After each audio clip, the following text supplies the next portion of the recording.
Sadimam. On a parlé beaucoup de la France-Afrique. Est-ce que vous l'avez vu de vos yeux? Oui, j'ai vu la France-Afrique de mes yeux. J'ai vu comment ce système est fait à la seule pouvoir unique de la France. Ça, c'est vraiment, il faut dire des choses telles qu'elles sont. Je l'ai vu comment nos systèmes financiers restent totalement sous domination, exclusivement dans l'intérêt du développement de la France. J'ai vu comment ce système fragilise, c'est-à-dire que ce n'est même pas qu'un seul fonctionnaire en France de Quai d'Orsay peut bloquer tout un pays. Je l'ai vu. J'ai vu la France-Afrique de mes yeux. Et ce que nous avons vécu ces 4 mois, c'était une bataille contre ces réseaux pervers. On a parlé à l'époque de création de la monnaie ivoirienne. Une monnaie ivoirienne indépendante de la France. Oui. Est-ce que c'est vrai qu'elle était déjà prête, qu'elle aurait été prête le 15 mai s'il n'y avait pas eu les événements du 11 avril? Oui, je suis obligé de dire, si on n'avait pas les événements du 11 avril et que la BCAO continuait de cette façon, le 15 mai, nous avions notre monnaie.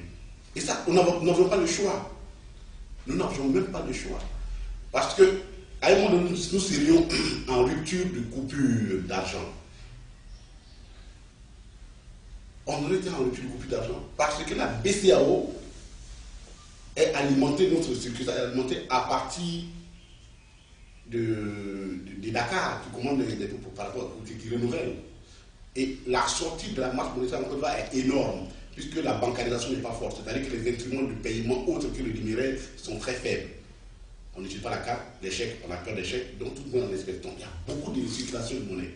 Et le système qui a mis en France en nous assistant, c'était ça, empêcher la BCAO de pouvoir recycler la monnaie et d'avoir des nouvelles monnaies, de sorte que nous soyons en rupture de monnaie fiduciaire. Et est-ce que cette monnaie ivoirienne pouvait marcher? Ah oui, contrairement à ce qu'on dit, elle aurait pu marcher et totalement marcher. Contrairement à ce que la monnaie ivoirienne, contrairement à ce que les gens pensent. Et je pense que d'ailleurs, avant que je n'aille plus loin, l'une des raisons de la guerre était celle-là. Les gens savaient. Ils savaient que 15 mai, la Côte d'Ivoire aurait eu sa monnaie. Et alors, ça aurait inclus toute la sous-région. Pourquoi? C'est très simple. Le camp de Burkina vient au port d'Abidjan pour dire je vais faire des opérations. L'opérateur économique burkinabé. Il a oublié d'utiliser la monnaie ivoirienne. Quand le Malien, le Nigérien vient vendre ses bœufs en Côte d'Ivoire, il a oublié d'utiliser la monnaie ivoirienne. Quand sa population burkinabé qui est là, qui opère en Côte d'Ivoire et qui fait la richesse pour exporter vers leur pays, dans le cas de la solidarité africaine, pour lequel je suis totalement d'accord, hein. Je ne suis pas opposé à cela. La solidarité africaine nous oblige à cela, et c'est la seule façon pour nous en sortir, et le faire en monnaie africaine. Quand vous avez 40% de la masse monétaire qui circule, qui vient d'un pays, forcément, vous détenez 40% de l'économie. Ça veut dire quoi? Que la monnaie que nous allons créer d'aller devenir une devise. Forcément, les deux choses, ou bien les autres nous suivaient dire au coup, nous, on adopte cette monnaie, ou alors elle utilisait comme devise, mais elle s'imposerait d'elle. Le dollar s'impose, c'est un exemple rapidement, s'impose parce qu'il y a l'économie américaine. Puis c'est tout ce que vous voulez faire, vous le faites en dollars. Donc vous êtes obligé d'avoir du dollar en devise chez vous. Donc la monnaie allait parfaitement marcher. Ça, nous n'avons aucun doute là-dessus. Et le problème que nous aurions eu et pour lequel nous avions dit à la solution et la parade, c'était que le gouvernement français refuse de nous rétrocéder notre position nette qui était dans notre trésor, qui était de l'ordre de 2000 milliards de francs CFA. Ça, ils auraient pu dire, bon, et comme c'est que nous étions dans ce conflit-là, ils auraient pu dire non, nous ne sommes pas d'accord, et puis nous avons déjà trouvé l'accord d'eux. Nous avons trouvé la parade. Donc le 15 mai, s'ils n'avaient pas fait ça, nous étions partis. Et c'est pourquoi ce gouvernement-là, je suis malheureux qu'on n'ait pas laissé ce gouvernement faire ce qu'il a dû faire pour venir aux Ivoiriens. Le 15 mai, nous allons avoir notre monnaie, et elle allait marcher. Ok. Alors, aujourd'hui, vous êtes en exil. Vous êtes le porte-parole du président Gbagbo. Comment vivre en exil et porter cette parole-là? Vous rencontrez des dirigeants africains, comment vous êtes accueilli et comment vous le vivez vous-même personnellement? Ok, en tant que porte-parole du président Gbagbo, je suis pas en exil, lui en prison. Alors, nous sommes dans un exercice très difficile Je disais à un ami, je dis, c'est la quadrature du cercle. Comment faire pour faire un cercle? Transformer un cercle en carré, c'est très difficile. Trouver 4 côtés à un cercle, c'est très difficile. Parce que il faut savoir, au plus profond de vous-même, ce qui fait que l'homme pour lequel vous portez la parole, quel est son combat. Savoir lire dans son absence, dans son silence, qu'est-ce que je vais dire, et pouvoir porter ce message-là. J'ai été nommé porte-parole par le président Laurent Gbagbo le 26 mai. J'ai été informé le même jour par coup de fil. Et le 7 juin, on m'a envoyé l'acte de nomination, puisque des personnes qui étaient là-bas m'ont envoyé l'acte de nomination qui comptait à peu près ma feuille de route. Donc je savais ce qu'il avait à faire. Donc je suis resté dans cette logique. L'acte est clair, et je l'ai vu devant tous les gens. Le président Gbagbo m'a dit, je suis le président de la République de Côte d'Ivoire. Sur le plan du droit en Côte d'Ivoire, je suis le président de la République de Côte d'Ivoire. Ce n'est pas parce que je suis en prison que ça a changé. Le droit reste le droit. Donc quand tu parles au nom du président de la République de Côte d'Ivoire, même s'il est en prison. Évidemment, c'était une grande responsabilité pour nous. Je n'ai aucun mérite particulier. Il est vraiment chez soi, souverain. Je ne sais vraiment pas pourquoi. J'attends d'ailleurs qu'il sorte et lui dit, monsieur le président, pour mettre une telle charge sur mes frères d'épaule. Mais en tout cas, j'ai trouvé vraiment une marque de grande sympathie. Et il fallait maintenant que je puisse travailler dans ce milieu-là. Rencontrer effectivement les chefs d'État africains qui sont sensibles à la question. Rencontrer même le milieu moyen, politique moyen de nos États, pour parler avec eux. Et garder cette constance-là. Surtout avant la bataille que nous avons menée. Parce que le schéma était très simple. Le schéma de Sarkozy et de M. Ouattara était très simple. Il faut que Gbagbo soit écarté du débat politique. Tout le schéma est là. Tout ce qui soit la CPI pour répondre à ce souci. Gbagbo doit être écarté d'une façon ou d'une autre. Si on n'a pas pu les tuer dans le bombardement, il faut qu'on les tue d'une façon ou d'une autre. Moi, mon rôle, c'était de faire tout pour que Gbagbo revienne à la politique et qu'il devienne l'élément essentiel des débats politiques. Et ça, à ce point-là, c'était la mission qu'il m'a donnée. Et c'est dans cet acte-là que je suis. C'est la feuille de route qu'il m'a donnée. Parce qu'on ne peut pas le faire taire comme ça.